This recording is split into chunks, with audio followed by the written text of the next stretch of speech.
tribe's as big as what we live in. Because the lion does not care on the opinion of the antelope. It works here. It works here.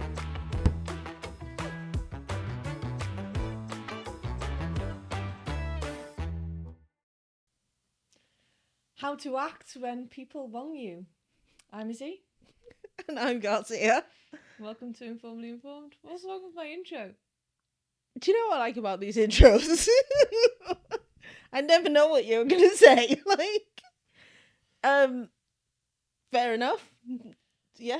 Okay, so this is Lessons Learned from the Let Them Theory by Mel Robbins. It's a book I recently read.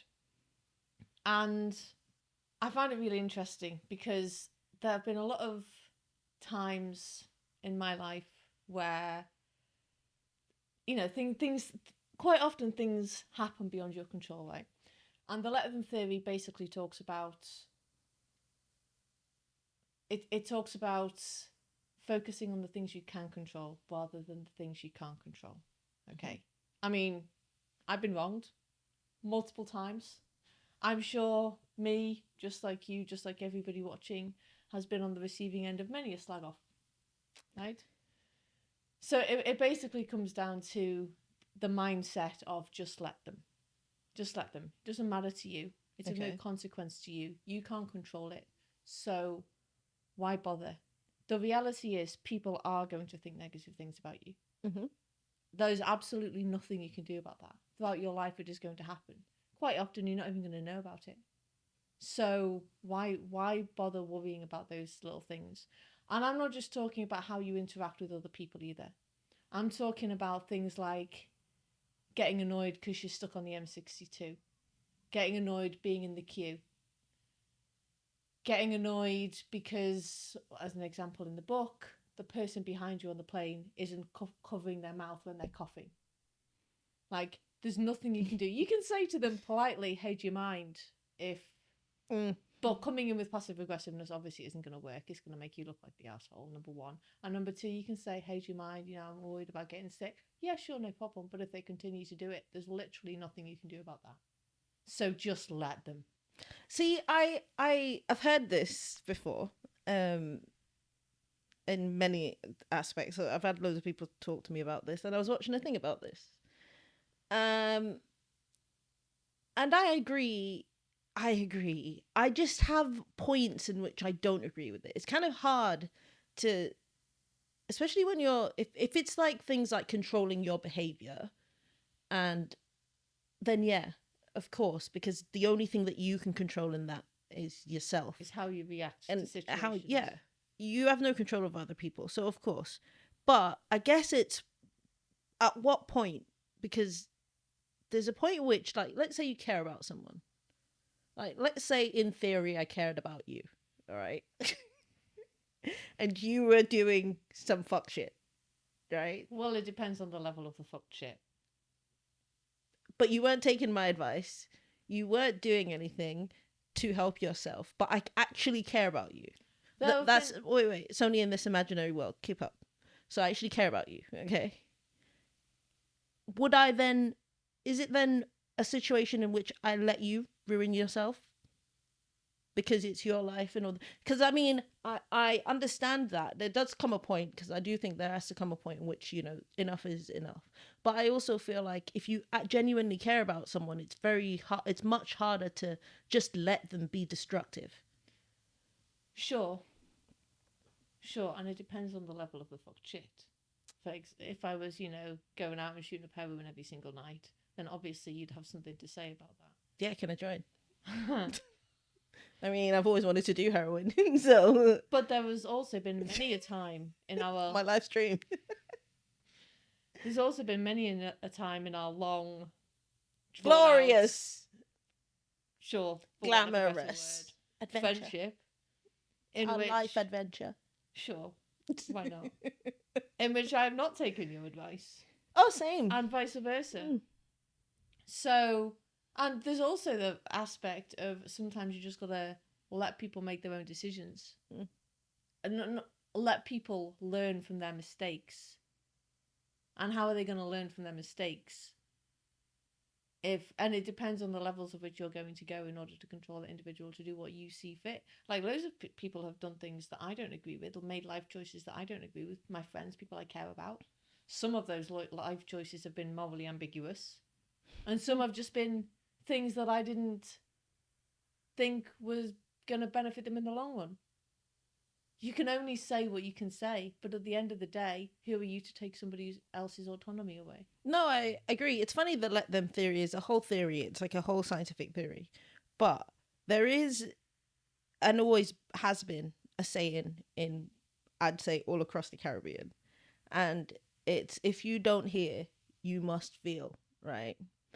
Now, that's been interpreted many, many ways.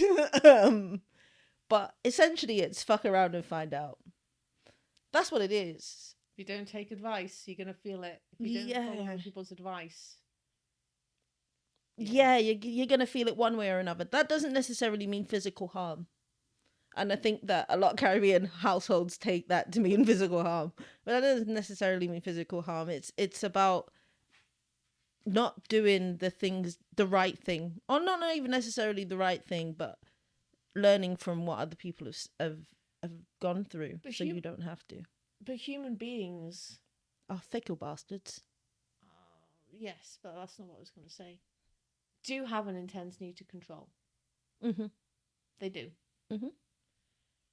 And I do think you're going to I'm going to bring power into it as well. Mm-hmm. So when somebody makes a decision you don't like, you're desperate need to control that situation. Whether it's, and it can be any decision. It can be one of your friends making a life decision. It can be somebody in work choosing to stab you in the back. It can be somebody in the queue in front of you kicking off because it can be anything a decision that you don't like. When people make decisions like that, you're inadvertently giving them power. Because although you have the power, although you have full control over how you react to things, you're still giving them the power to let them control your emotions. Mm-hmm. So I think that it's very important to recognise that by adopting the let them theory, you're taking power back over how you control to situations, how you react to situations, and it's going to make you a happier person. You're not going to get as highly strung about being sat in traffic. You're not going to get as easily strung on a lot of the things you can't control. And I don't necessarily mean other people's actions specifically, like the traffic example. That's nobody's specific. Well, I mean, technically, it's could be if somebody's had always your fault. But and it comes down to, again, things like political opinions or just opinions in generally. Everybody's entitled to their opinion. Let them have their opinion. Doesn't mean you have to agree with it, right?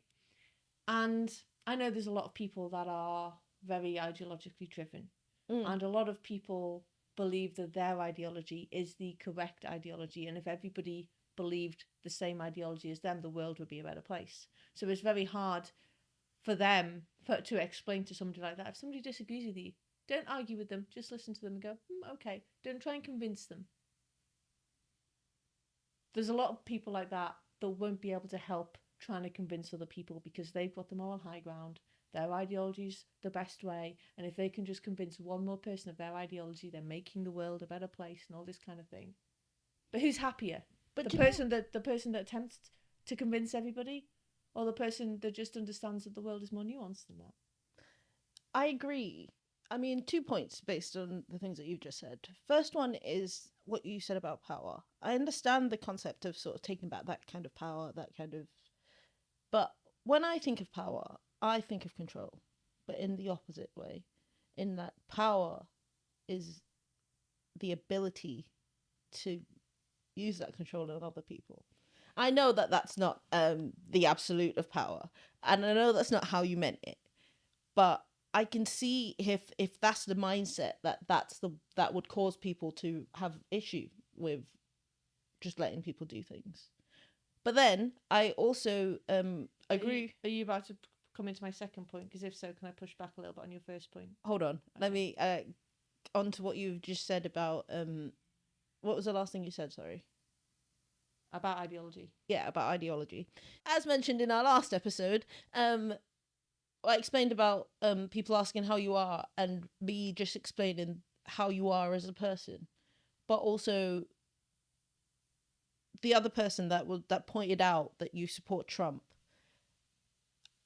I felt at the time that was a point they made that point to try and. I don't think they were purposely trying to make it a combative situation, but then it then became that based on one ideological point, in that it doesn't matter who you are at that point. However, it's all well and good you saying they weren't trying to make a combative point, but I'm assuming the person, if it's the same person I think we're talking to, who told that person that I support Trump, that person knows how extreme left that individual is. Yes, exactly. There was you knew damn well when you said that it was going to get combative. Yeah, so what planet are you living on? So me? No, not you. This okay. other person. It's all well and good that you saying, "Oh, they didn't mean it to become combative." Well, they kind of did, because why else would you say something like that, knowing the situation? I guess. Yeah, but I guess it's a benefit of the doubt situation. But I was like, I'm looking at it and I'm like, what point were you actually trying to make? Because for me, you're more than that. And I think it's that ability to let someone just, in the end, I just let them argue with themselves because it wasn't going to change anything. That's the way to go. That was how I ended, but it's not how I began, because I began feeling like it was a personal attack, not on me, because we weren't talking at this point. Bear in mind, I've only met this person once or twice prior to this, so these weren't about me and my opinions. These were about you and your opinion, someone who they've also never met. And I felt like it was very difficult to explain to someone that, even though I actually gave the same points that I always give, which is that I don't, my friends don't need to believe the same things as me, as long as they're not committing crimes or doing morally wrong things. Let them be, because I like them for their personalities. Is this what's making the world a shit place now? Like, people can't even see past their ideological differences anymore? I think that's something to do with it. But before I respond to that, I just want to pull you up on the point about power. All right. Power, as I see it, isn't the ability to exert tyrannical control over somebody. as I love that you went for tyranny. Go on. Oh, it doesn't have to be tyrannical. Look at the Pope.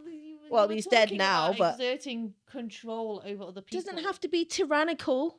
God, I don't mean. Well, that would be a definition of tyrannical control. Even no, if it's just you on can a personal level. Authoritarian control without it being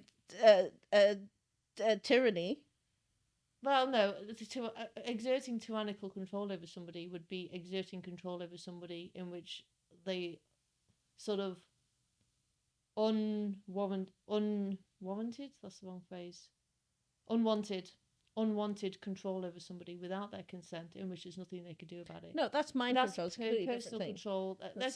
I'm thinking more at Cersei, Game of Thrones, less pod people. Okay, we can agree to disagree. Okay. That's not power. That's corruption. That's being an arsehole. That's exerting what you perceive to be power over other individuals to get them to do what you want. Power is competence. Power is a wide variety. You can be powerful in a situation without it being necessarily a bad thing. But I agree, but seeing as power is a wide definition of things, I guess it just comes down to how you view that power, your perspective of power. Because obviously, power in any given situation changes anyway. Sure. Because what looks like power in one situation might not look like power in another context, which is what I'm talking about. Yep. Giving your power away to other people isn't necessarily them deliberately going out of their way and taking it without your consent. Okay, but then what about that person that slagged you off in work the other day, which was the example that I gave, is sat there thinking, I'm going to do this so that I can take power off that individual? No, of course not.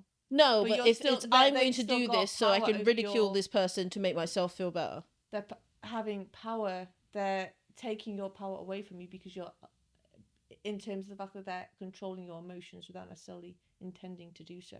Mm. So you have to take power back for your own controlling your own emotions. I'm just being antagonizing, but I do agree. I agree, but I do feel like it's situational, and you need to also have the fourth, what's the word, the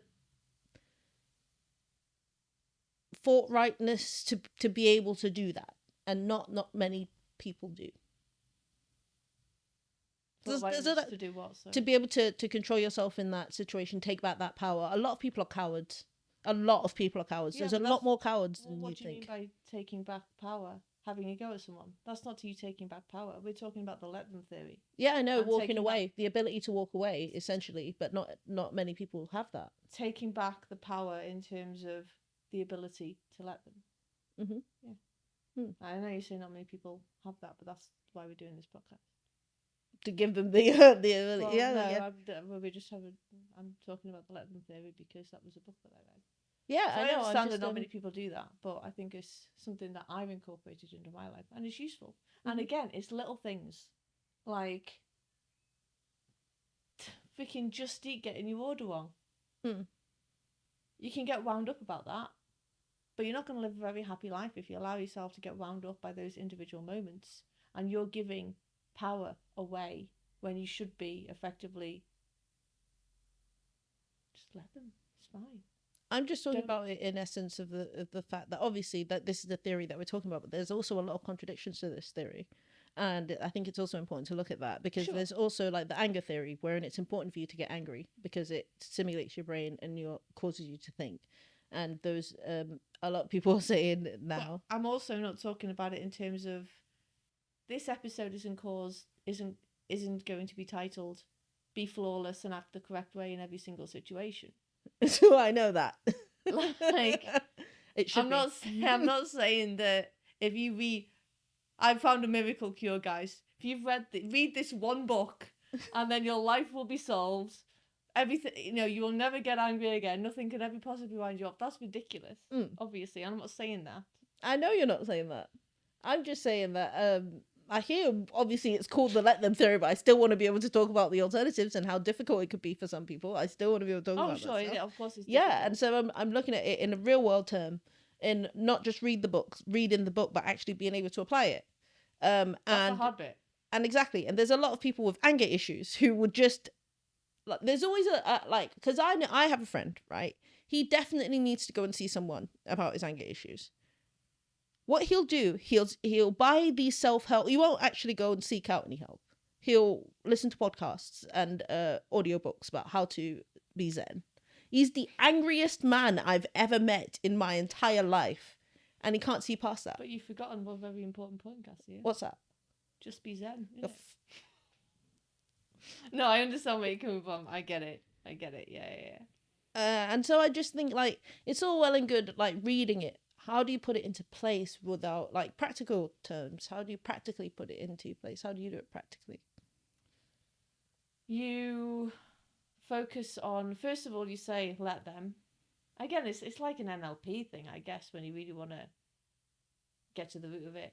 NLP? And then the second, neurolinguistic programming. You have to train yourself to think a certain way. Mm-hmm. It's like with any skill. You want to learn how to play the piano, you got to learn how to play the piano. You got to train yourself to play the piano. It's not something that's going to come overnight. It's about putting effort in. First you think let them, and then the second thing is let me. Let me be who I am. Let them think negative thoughts about me. Let me react differently into a situation that's wound me up, that's not in my control. Think to yourself, is this in my control? Is this out of my control? And then over time, it becomes like everything else, a habit. All right. That would be my answer to that. So lessons learned. Lessons learned in traditional, me form. I've got 3. First one, let people show you who they really are. Then you get to decide what is right for you and whether or not they are the right fit in your life. Mm-hmm. Because everybody gets the chance to build the life that they want to lead. Right? If you're not happy in work, get a new job. If you're not happy in your friendships, do something about it, right? You're living the life that you want to lead. Second of all, You spend all of this energy, and this is what it comes down to, unspent energy, right? All of this energy getting emotionally worked up over things that you can't control. Instead, focus on what you can control, right? And third of all, as mentioned multiple times, just say let them. Whenever someone is being a dick, let them. Feel sorry for people like that, because they're the ones with no lives.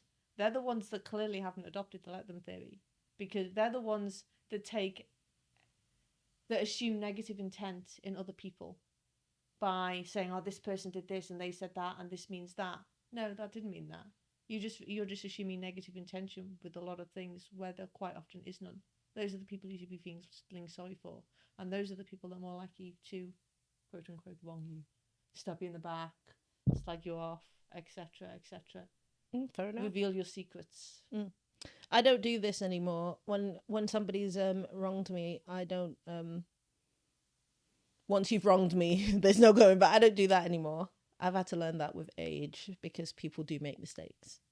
Of course, there's certain mistakes that are unforgivable.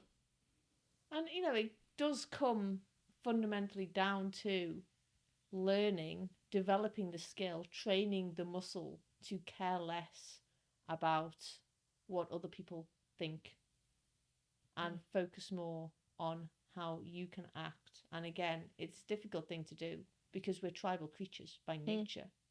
We've evolved with the biological instinct to care what other people think, because if we didn't, we'd be excommunicated, left in a forest to die with no food. I mean, one can only hope. There is a very strong biological instinct to care about what other people think, because it is a fundamental survival instinct. It comes from the reptilian brain, and it's very hard to overpower. But the other thing that's important to note is that we weren't meant to live in tribes as big as what we live in. We weren't. We were only meant to live in tribes of 100, 200 people. That's how we evolved. So all of this energy is unnecessarily spent on caring about what people think, people who are not in our day-to-day lives, who are not in our immediate tribes, who quite often, podcasters or whatever, are just random people we've never met on the internet. There's millions upon millions of people whose opinions we shouldn't care about. And even the people that we do interact with daily, quite a lot of them we shouldn't be caring about. We should be I'm not saying don't care what people think. I'm saying narrow down the number of people that you should care about what they think. Because the lion does not care for the opinion of the antelope. It works here. It works here. It works here. It works here. Go see it. You're a lion. Stop Be a lion. It work in every situation. Be a lion. It works here. It works here. Okay, go on. I'm just saying that it works. It's exactly what you were saying. It came to my head. Anyway, sorry, you were in the middle of your TED talk. Oh, thanks. I'll be expecting a call from them any day now. And that's right. You're right. And you're right. I am very lucky that over the course of my adult life, caring about other people's opinion has been beaten out of me by the people that... By people being assholes? Yeah, that I'm surrounded by. Because I spent the majority of my adult life being surrounded by my asshole friends who have just been assholes the whole time. So they take the piss out of everything. This is a thing that I like about British culture. British culture is very much like this. You just don't give a shit, except for in those secret in between conversations. Society, they don't care. But anyway, anywhere else, I think we'll wrap it up for this episode. And yeah, let us know your opinions. Let us know your thoughts. Comment. We care about your opinions. We want to hear stories. Any moments where you thought, you know what, let them. Give us all the juicy goss. Do you know what I mean? In the comments. And we'll see you in the next one. See you in the next one, guys. Let us know if you agree or disagree with any of our views. That's the point of the conversation. Join in. Don't forget to like, subscribe, and hit that notification bell.